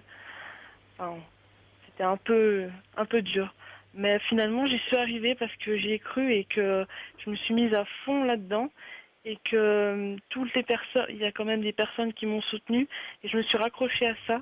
Et c'était pour lui dire que si en plus son conjoint l'encourage pour faire ça et si on lui donne ses chances pour qu'elle puisse travailler à fond, vraiment, faut qu'elle le fasse parce que comme ça, elle le regrettera pas. Au moins, elle l'aura fait et elle regrettera pas de ne pas l'avoir tenté. Puis, c'est tout à fait possible qu'elle y arrive, surtout vu comme elle a l'air d'aimer ça. Merci. C'est vraiment très très gentil de votre part, Cécile, d'avoir pris la peine d'appeler pour encourager Eva. Vous avez passé donc le concours de vétérinaire. Oui, c'est ça, voilà. Oui, il est encore plus dur que médecine. Oui, il est plus dur, oui. C'est le plus dur, celui-là. Ouais. Je ne sais pas si c'est plus dur. Vous êtes modeste, mais c'est le plus dur. Non, mais on peut le dire pour vous, c'est le plus dur. Oui. C'est le plus dur. C'est bien plus compliqué que médecine, c'est sûr. Vous avez dû être contente quand vous avez entendu tous les messages. Vous savez que dans cette libre antenne, on aime beaucoup les animaux, Donc, oui, j'aime bien votre émission. C'est très pour varié. Ça, uniquement pour ça. Il y a beaucoup d'amis des bêtes ici, vous savez. On fait concurrence à 30 millions d'amis. Non, j'aime beaucoup cette émission, mais c'est la version radio de 30 millions d'amis. Non, mais c'est vrai, il y aurait plein de clients potentiels, vous voyez, quatre pattes, à plumes, à poil, voilà, on a de tout là, vraiment. Il y a même, vous voyez, Angel qui nous parle de son rat.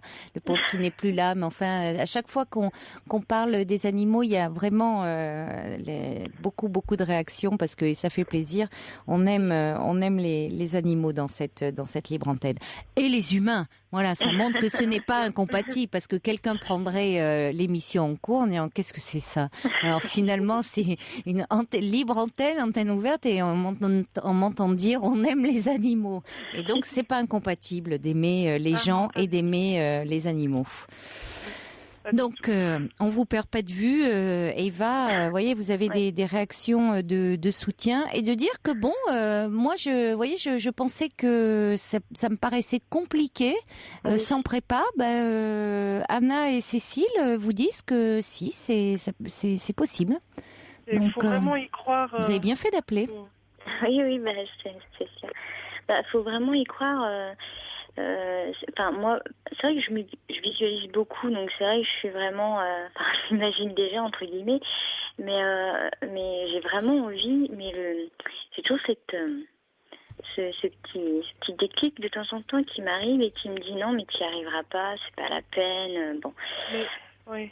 Donc c'est ça qui est difficile et par moments c'est vrai que c'est démotivant. Il y a des jours où je peux travailler 3 heures quand mon enfant me le permet, mais d'affilée où je vais apprendre beaucoup de choses, comme après le lendemain je vais rien pouvoir parce que je me dis que je suis pas capable et c'est de l'utopie et que je suis dans un rêve inaccessible. Mais faut pas écouter les personnes qui disent ça, faut vraiment. Non mais c'est moi toute seule qui dis ça.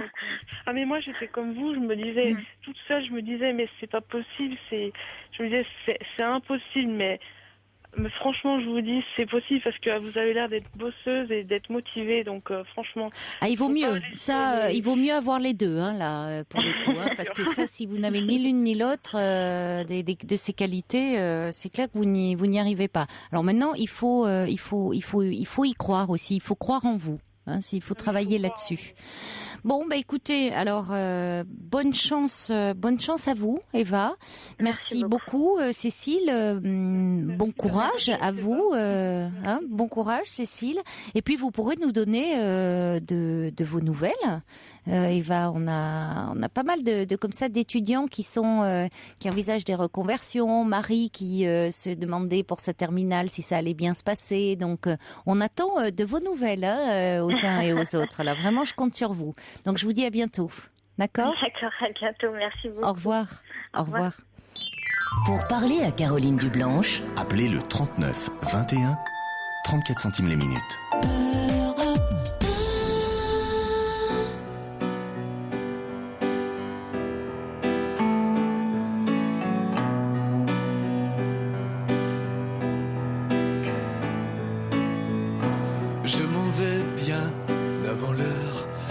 vais bien avant de te trahir. Je m'en vais avant que l'on se laisse aller. Je m'en vais avant que l'on puisse en rire. Je m'en vais en gardant toute ton odeur. Je m'en vais en te regardant dormir. Je m'en vais car l'on s'est vu voler. Bonsoir David. Bonsoir, merci Bonsoir. De m'accueillir. Mais je vous en prie. Donc voilà, je voudrais parler un petit peu de mon histoire. Si ça peut... Je peux avoir quelques conseils ou Oui. idées, même si j'en ai déjà eu pas mal. Mais voilà, donc je suis en couple depuis 10 ans. Oui. Marié depuis 3 ans. Oui. J'ai choisi de vivre avec une personne bipolaire. Oui. Donc une maladie méconnue. On commence- Pas tant que ça quand même. Hein. En fait, c'est l'ancien terme, c'était maniaco-dépressif, Oui. quoi. Oui. Bon, on dit bipolaire pour des raisons, peut-être que ça fait un peu mieux médicalement. Ça fait moins peur. Qui était agoraphobe aussi, et phobie sociale. Donc c'est une personne qui ne sortait pas sans moi, en fait. Donc moi, j'ai arrêté de travailler pour rester avec elle. Et dès que je sortais un petit peu, même 1 heure ou 2 heures pour aller faire des papiers, des choses comme ça, donc j'avais 20-25 appels, quoi. Hein, c'était... Et donc, on a déménagé, on a habité dans le sud, dans le nord. Et là, on habitait dans le sud depuis 2 ans. Et donc, elle, sa famille est dans le nord, donc elle a décidé d'aller les voir. C'était un challenge pour elle de prendre l'avion. Pour une personne, elle n'en a jamais travaillé, ni rien, quoi. Et c'était vraiment un vrai challenge. Ce qui l'a passionné, c'était l'art. Et en fait, elle a pris l'avion, c'était le 9 octobre. Et elle m'avait dit, je vais chez mes parents. Après, elle était chez une copine. Et moi, ça serait long à expliquer, mais en fait, elle m'a annoncé au téléphone au bout de 3 jours qu'elle rentrait pas, qu'elle voulait pas rentrer. Et ses propos étaient confus, elle était assez agressive au téléphone. Oui. Je n'ai pas reconnu la personne avec qui j'étais, quoi. Oui. Et tout était confus, il y avait des blancs. Alors là, il y a eu un peu de panique, il y a eu les gendarmes qui sont intervenus Oui. pour la retrouver, qui l'ont retrouvée, parce qu'après c'est leur... Donc elle est chez des amis d'enfance Oui. qui ont un passé judiciaire assez... qui ne sont pas des gens équilibrés, quoi, on va dire. Et moi, elle m'avait rappelé 2-3 jours après, elle m'avait demandé de l'argent. Elle m'avait dit que dès qu'elle aurait un peu d'argent, elle reviendrait, parce qu'en fait, on n'a pas d'enfants, mais on possède, ça risque de choquer des gens, mais on possède 5 chats. Non, mais Et moi, je me retrouve dans l'appartement avec les 5 chats, avec tous les souvenirs. C'est-à-dire, c'était pas le genre à quitter sa vie. C'est vrai que quelques jours avant de partir, elle m'avait dit, je veux pas partir, je veux pas prendre l'avion. Elle m'avait dit, on continue notre vie tranquille tous les deux et j'y vais pas. Moi, j'avais fait le transfert des parents, puisqu'il y a quelques années, j'ai perdu ma mère. Et c'était déjà difficile.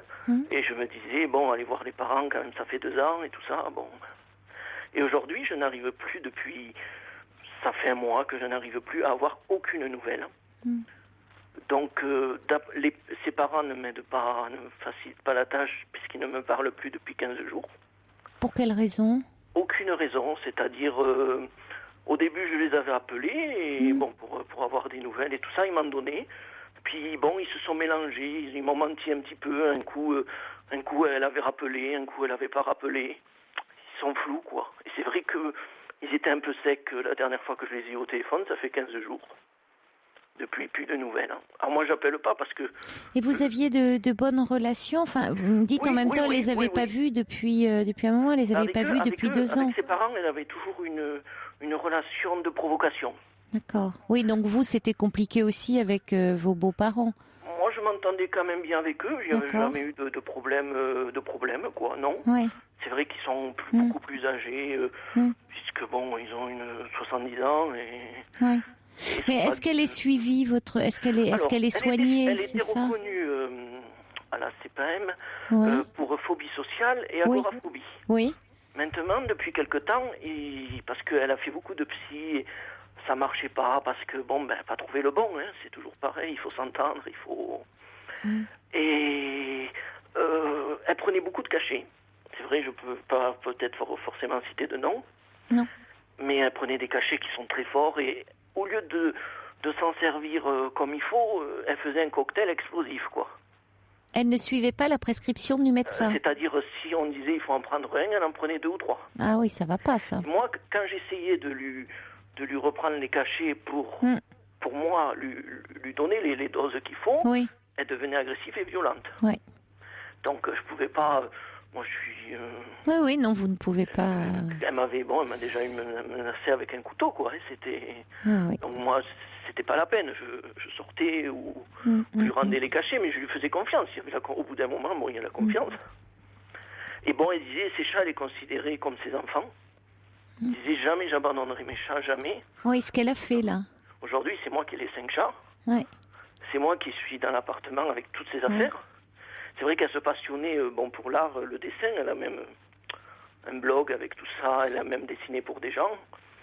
Et même là, j'ai essayé de lui laisser des emails et tout. Elle n'a plus accès à Internet, ça c'est sûr. Mais est-ce que vous pouvez dire à ses parents quand même que vous êtes inquiet pour elle, que au moins, qui vous donnent des nouvelles d'elle, c'est-à-dire s'ils sont en contact avec leur fille, qui vous disent, voilà, comment va-t-elle? Est-ce qu'ils ont des nouvelles? Parce que vous êtes préoccupé, étant donné son état de santé. Est-ce que ses parents sont au courant de son état de santé, de fait de ses troubles bipolaires et qu'elle ne n'ont jamais accepté. Pour eux, on est fou, quoi. Donc il faut aller se faire soigner dans un hôpital. Oui, quoi. donc ils ont c'est-à-dire que la phobie, elle a eu une scolarité normale et à 17 ans, elle s'est retrouvée bloquée, impossible de sortir ni rien. Oui, donc ils veulent pas entendre vraiment. Et eux, ils l'ont laissé dans sa chambre, quoi. C'était. Et mais c'est vrai que elle était avec un ami d'enfance avec qui elle serait actuellement, mais qui n'aimait pas ses parents, qui avait une relation agressive avec eux et de provocation, et ça tombait un petit peu dans le même sens, quoi. Mais bon, là, on peut penser, de toute façon, elle est en crise pour le moment. Ah oui, visiblement, c'est une crise qu'elle est en train de faire. Elle n'a pas de médicaments non plus. Oui, oui, mais ça arrive dans les situations comme ça de bipolarité, quand s'il y a un arrêt du traitement, ça peut arriver. Mais on peut penser aussi qu'à un moment, elle va revenir vers vous, David. Moi, on n'a jamais été séparés. Oui, donc elle peut revenir vers vous. Moi, j'ai des pensées. Je suis désolé si ça peut choquer des gens, mais j'ai eu des pensées suicidaires. Oui, mais ça ne va rien arranger. Que vous soyez désemparé, c'est une chose, mais là vous me parlez de votre épouse, qui est mal, qui de par sa maladie. Alors que vous soyez très angoissé, je comprends, mais c'est pas parce que vous êtes angoissé, mais que vous ayez des pensées, vous imaginez, là elle est en crise, elle peut à un moment revenir vers vous une fois que la crise va passer. C'est ça, mais vous savez, moi, c'est par crise, ça. Oui, je sais que... c'est compliqué de vivre. Elle a jamais eu des moments comme ça? C'est la première fois qu'elle a une crise? Des moments, en janvier, début janvier, elle a eu une sorte de crise où elle disait qu'elle voulait partir très loin. D'accord. Qu'elle voulait faire quelque chose de sa vie, mais seule. C'est-à-dire, elle voulait avoir une vie seule. Oui.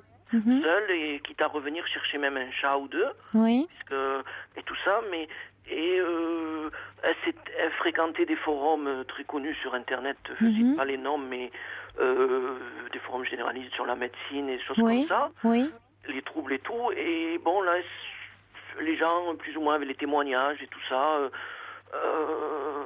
Elle s'est rendue compte qu'elle était un petit peu en crise. Elle est revenue à l'état normal, mais au bout de 2 mois seulement. Oui, ça peut être long. Est-ce que vous connaissez les coordonnées elle est suivie par un médecin psychiatre? Alors, elle est suivie par un médecin généraliste, parce que c'est moi qui la couvre. Elle n'est pas suivie par un psychiatre? Et moi, j'ai écrit au généraliste pour lui faire part de mon inquiétude. Oui. Je lui ai transmis une ordonnance signée du docteur où je vis, quoi. Oui. Et en lui disant parce que ce médecin, il ne sait rien Donc là, au moins, il est au courant. Il sait à quelle personne... parce que bon, elle va voir un médecin. Il pourrait peut-être l'appeler, il a le numéro de son portable, peut-être la joindre. Moi, elle a rien, elle n'a pas de téléphone, rien. Elle n'est pas partie avec son téléphone. Et non, c'était... Oui, donc les gendarmes ne donnent pas suite, évidemment, parce qu'elle est majeure. Elle est majeure, quoi. Oui, elle est majeure, oui. Et l'ami donc d'enfance, vous ne l'avez pas appelé, vous? Ah, mais moi j'ai appelé, mais il me raccroche au nez. Il vous raccroche au nez, bon. Et en fait, moi j'avais... en fait, la gendarmerie avait conseillé de faire... pour les parents qui demandent une hospitalisation... à la demande d'un tiers. À la demande d'un tiers, mais ils n'ont pas pu aller jusqu'au bout moralement. Voilà, c'est ce qu'ils disent. Oui. Vous pourriez, vous, la demander? En étant à 900, un peu plus de 900 km, on me dit que je peux pas. Ça, c'est... Oui, c'est vrai qu'il faudrait être... Il faudrait aller là-bas, mais... Là-bas, je vais faire quoi? C'est-à-dire qu'il faudrait il faut qu'elle soit vue par des médecins. D'après moi je suis suivie par une psychologue. Il faut qu'elle ait un examen psychiatrique urgent, quoi. Mais ça, il faut qu'il y ait deux médecins qui la voient, et après, elle sera vue par un médecin psychiatre. Parce que le jour, oui, mais les parents ne le feront pas puisque les médecins, visiblement pour eux, c'est de la folie, c'est pas. Vous en avez parlé avec les parents? Oui, mais quand je commence à parler de problèmes, les problèmes psychologiques qu'elle avait, non, pour eux, par faire sa vie ailleurs, à la limite. Oui, ils sont dans un déni, ils ne veulent pas reconnaître. Et vous pourriez pas vous déplacer, aller. Alors, je peux pas, dans le sens où je ne peux pas laisser les chats pour le moment. Mais quelqu'un pourrait s'en occuper des chats. Familialement, moi. Une voisine pourrait s'en occuper. J'en ai pas. Quelqu'un pourrait s'occuper de vos chats, il y a peut-être des priorités. Et bon, c'est payant et c'est pas envisageable pour le moment. Bon, alors écoutez, à ce moment-là, il faut attendre qu'elle revienne, ou vous laissez quelqu'un, voilà. Parce qu'à ce moment-là, c'est un choix à faire. Caché, mais... En tout cas, vous, alors vous attendez, vous en parlez avec votre psychologue. En tout cas, ce qui serait bien pour la suite, ça serait quand même qu'elle soit suivie plutôt par un médecin psychiatre que par un médecin généraliste, étant donné ses troubles. Parce que visiblement, étant donné quand même ces crises, la gravité de ces crises, je ne comprends pas que le médecin généraliste ne l'ait pas orienté vers un médecin psychiatre. Visiblement, ce n'est pas de son ressort. Le médecin généraliste doit l'orienter vers un médecin psychiatre qui, lui, est le mieux placé pour prescrire un traitement le plus adapté et une psychothérapie surtout associée. Mais surtout vous, essayez, je sais que c'est compliqué parce que c'est évidemment très angoissant, essayez de vous renseigner, voir qui peut peut-être voir vous garder vos chats et à ce moment-là peut-être vous déplacer parce qu'il y a toujours ce recours, l'hospitalisation à la demande d'un tiers, ce qui pourrait faire que votre épouse serait hospitalisée, on prendrait soin d'elle et vous seriez rassuré. Songez-y quand même, ça peut être c'est le recours possible. Bon courage David. Au revoir. Merci, au revoir. Au revoir.